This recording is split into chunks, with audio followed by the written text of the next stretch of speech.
नमस्कार दोस्तों, स्वागत है आपका आपके अपने यूट्यूब चैनल आर के वर्मा इलेक्ट्रिकल पर। तो दोस्तों, सभी एग्ज़ाम जैसे आईटीआई और डिप्लोमा से संबंधित टेक्निकल प्रश्नों की वन लाइनर सीरीज लेकर एक बार फिर उपस्थित हैं। तो चलिए फिर स्टार्ट करते हैं।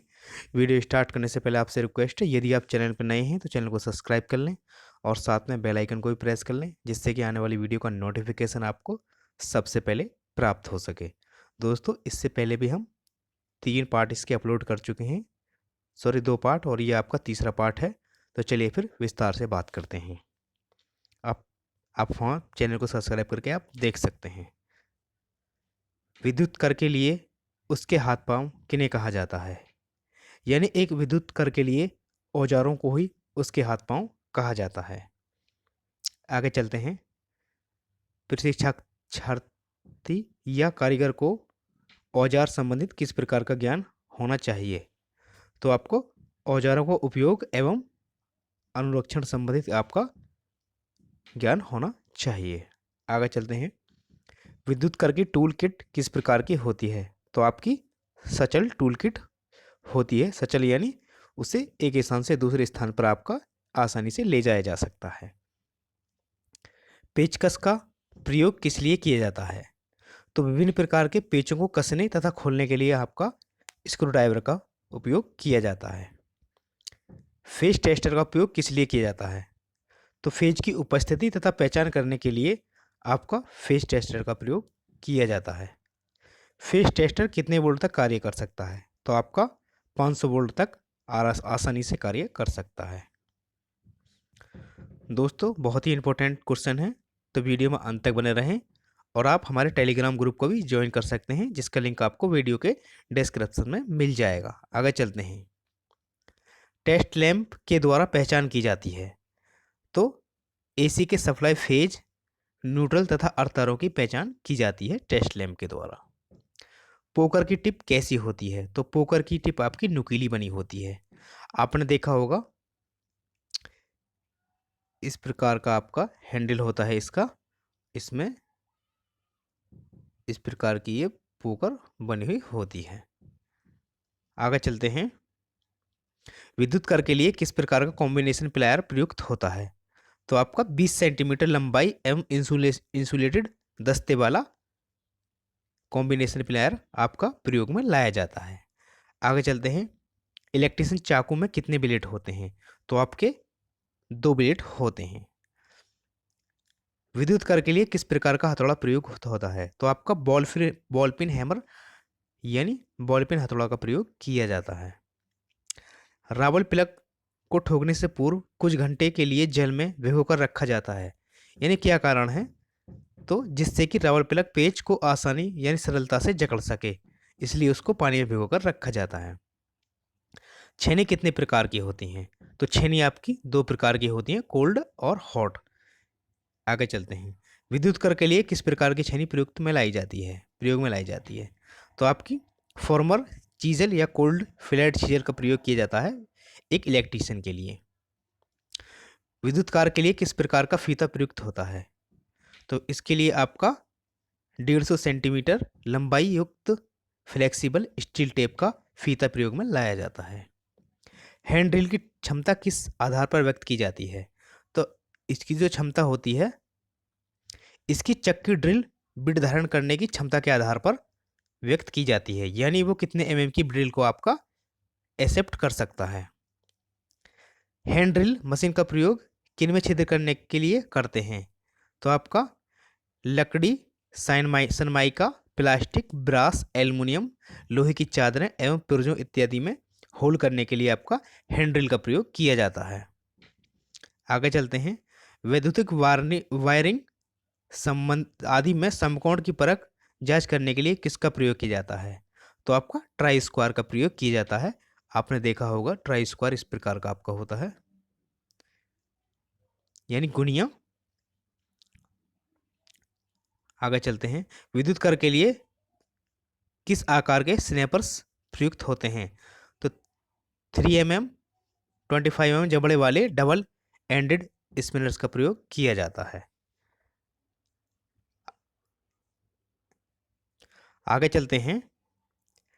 काटे गए पाइप के नुकीले सिरों को चिकना करने के लिए आप किस प्रकार का यंत्र प्रयोग में लाया जाता है? तो आपको रीमर प्रयोग में लाया जाता है, जिससे कि आपकी पाइप जो होती है उससे काटा जाता है और बाद में जो आपकी उसे चिकना करने के लिए प्रयोग में लाया जाता है। और आपने देखा होगा रीमर भी कई प्रकार के होते हैं, वैसे एक रीमर इस प्रकार का भी आपका होता है।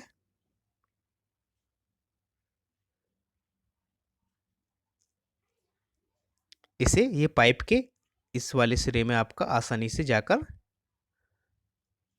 इसमें जो नुकीले सिरे निकलते हैं उसे इससे घुमाकर खत्म किया जा सकता है। आगे चलते हैं, विद्युत कर के लिए किस आकार का जिमलेट प्रयुक्त होता है? तो आपका 3, 6, 10 mm व्यास युक्त वाला जिमलेट प्रयोग में लाया जाता है।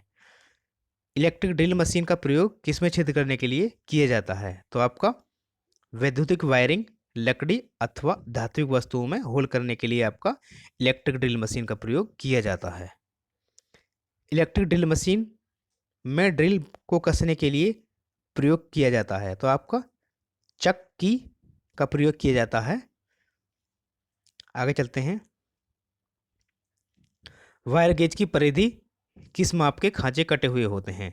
तो आपका SWG यानी स्टैंडर्ड वायर गेज माप के खांचे कटे हुए होते हैं। आपने देखा होगा इस प्रकार का गोल, इस प्रकार के खांचे कटे हुए होते हैं और इन खांचों ये जो कटे हुए थे आपके SWG में कटे हुए होते हैं। आगे चलते हैं, केबल जॉइंटिंग में जोड़ को गर्म करने तथा सोल्डर को पिघलाने के लिए किस प्रकार का किसका प्रयोग किया जाता है? तो आपको ब्लू लैंप का प्रयोग किया जाता है। विद्युत करों को वायरिंग करते समय सही ऊर्ध्व वर्टिकल लाइन खींचने के लिए किस औजार का प्रयोग किया जाता है? यानी आपकी वर्टिकल यानी ऊर्ध्वाधर लाइन खींचने के लिए आपका साहुल या प्लम बॉब का प्रयोग किया जाता है, यानी साहुल या प्लम बॉब प्रयोग में लाया जाता है। रेती के दांते किसके द्वारा साफ किए जाने चाहिए? तो आपके वायर के ब्रूस के द्वारा आप साफ कर सकते हैं। फेज टेस्टर को किस वोल्टेज से अधिक वोल्टेज पर प्रयोग नहीं करना चाहिए? तो आपका 500 वोल्टेज से अधिक वोल्टेज पर प्रयोग में नहीं लाना चाहिए। स्निप एवं कैंची से किन्हीं नहीं काटना चाहिए? तो आपका धात्विक चादरों को एवं तारों को नहीं काटना चाहिए स्निप या कैंची के द्वारा। एडजस्टेबल स्नैपर्स, पाइप रेंच एवं पाइप कटर के साथ किसका प्रयोग नहीं करना चाहिए? तो आपका हथौड़े का प्रयोग नहीं करना चाहिए। इलेक्ट्रिक ड्रिल मशीन को बिना प्लग टॉप लगाए विद्युत स्रोत से किससे नहीं जोड़ना चाहिए? तो आपका विद्युत स्रोत से नहीं जोड़ना चाहिए। यह देखने में पेचकस जैसा है, परंतु यह पेचकस नहीं है। इसके हैंडल पर एक नियॉन लैंप लगा है रहता है। इस कथन में किस औजार की विशेषता बताई गई है? तो आपका फेज टेस्टर होता है। इस प्रकार का आपने देखा होगा फेज टेस्टर। देखने में आपको फेज टेस्टर पेचकस सा लगता है, लेकिन पेचकस नहीं होता है। इसमें आपका अंदर एक नियॉन लैंप लगा हुआ आता है रेजिस्टेंस के साथ, और यहाँ पर आप एक, तो ये आपका फेज टेस्टर की बात कही गई है। इसका प्रयोग एल्युमिनियम तथा तांबे के पतले तारों को काटने, उनका इंसुलेशन छीलने तथा तारों को जोड़ों को ऐंठने के लिए किया जाता है। इस कथन में किस औजार का प्रयोग वर्णन किया गया है? तो आपका चीजल का वर्णन किया गया है। आगे चलते हैं, यह 15, 20, 30 सेंटीमीटर लंबाई ब्लेड वाला होता है और इसे गुनिया भी कहते हैं। इस कथन में किस औजार का विषय बताया गया है? तो आपका ट्राई स्क्वायर कहा गया है। यह धीमी गति से छिद्र करने वाला औजार है। इस कथन में किस औजार की विशेषता बताई गई है? तो आपका रैचिट ब्रिस होता है, जो आपका धीमी गति से आपका होल करता है। यह लकड़ी का बना हथौड़ा होता है। दिए गए कथन में किस औजार का विशेषता बताई गई है? तो आपका मैलेट की विशेषता बताई गई है, और मैलेट के द्वारा आपके धात्विक चादरें, तारें इत्यादि को मोड़ने सीधा करने के लिए आपका मैलेट का प्रयोग किया जाता है। तो दोस्तों, ये थे कुछ इंपॉर्टेंट क्वेश्चन जो आपसे इस वीडियो में शेयर किए गए हैं। उम्मीद करता हूँ सभी क्वेश्चन आपको अच्छे लगे होंगे, और प्लीज़ वीडियो को ज़्यादा से ज़्यादा लाइक और शेयर करें, और प्लीज़ नए हैं तो चैनल को सब्सक्राइब कर लें। धन्यवाद दोस्तों।